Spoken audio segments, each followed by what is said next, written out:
Hey everybody, Marcos Vegas here with three-time world champion Abner Mares taking on Jhonny Gonzalez this August 24th at the StubHub Center. And Abner, lately you've either been fighting friends or sparring partners. So what's the deal? Another sparring partner once again. Oh man, people are telling me, and they're right.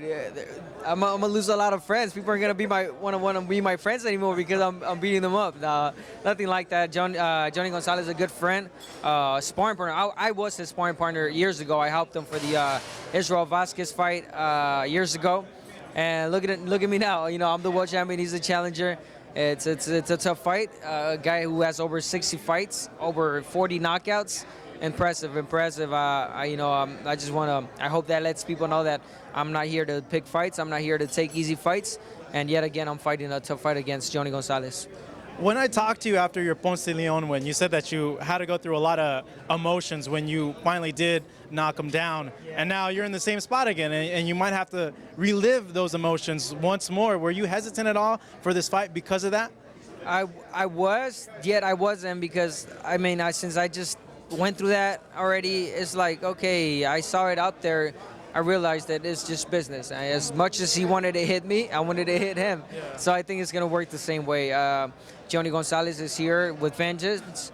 Why? Because this was his title that Ponce took away from him, and he wants it back. And so I'm here to keep it. It's my first defense, so I got to really train hard and really make sure it stays here at home.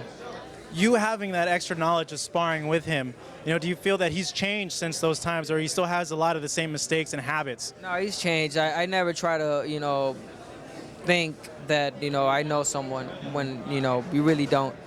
You don't know anyone until you really meet up inside the ring. Same with Ponce. I sparred him many, many times, and I never went by, okay, I know him, I know what punches he throws. No, I just got to stick to my game plan, train hard. That's the number one thing. Conditioning, getting ready as a game plan, and that's all. Just going in there, do what I know how to do, and just really figure out the opponent inside the ring. Speaking of game plans, when he wants to counter, he counters well. When he wants to box, he boxes well, and he has power.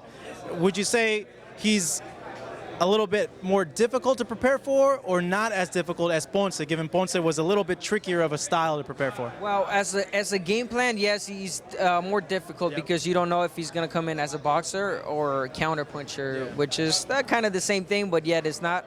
And with Ponce, he already had picture like what kind of style he was going to bring in, come fight night. With this guy, he's different. But again, I think I've shown that I could do it all. Either I could box, I could brawl, or I could adapt to the fighter. That's the key. That's the most important thing. If I have to adapt to a style and figure out a way to win, I'll do it. Looking at you coming up too, your speed's translated well, but you're knocking people out now, and that was something you weren't doing before. How are you able to do that?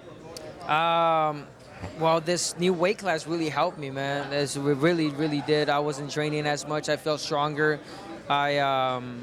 I'm taking whatever my boy back here is taking. Yeah, he's a big guy, if you could pan behind.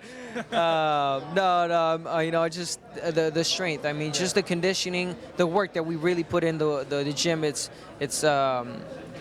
You can see it in my fights. I think we're being able to showcase what we really work. I do it sometimes via Twitter, Instagram. I kind of give the people, the fans, the glimpse of what Abner Mares goes through in training camp, and it's a tough training, and it's how they say you win your fights, outside the ring, and come fight night, it's an easy work. Looking at you and what you've accomplished so far, and the hectic schedule you've had, you face top tier guys back and forth. Yet on many people's eyes, you're still kind of under the radar, and you're not on a lot of people's pound for pound list. Do you feel that people aren't giving you enough credit for what you've already accomplished?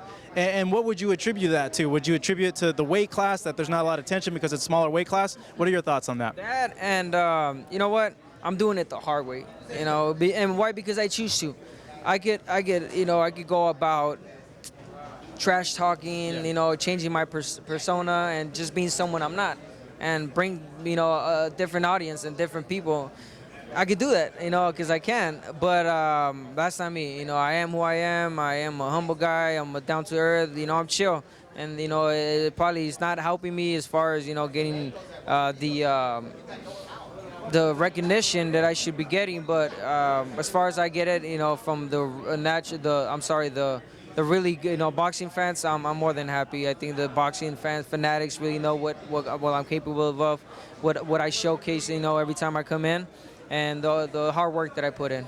Well, you're slowly getting there. You're in a novela now, I hear.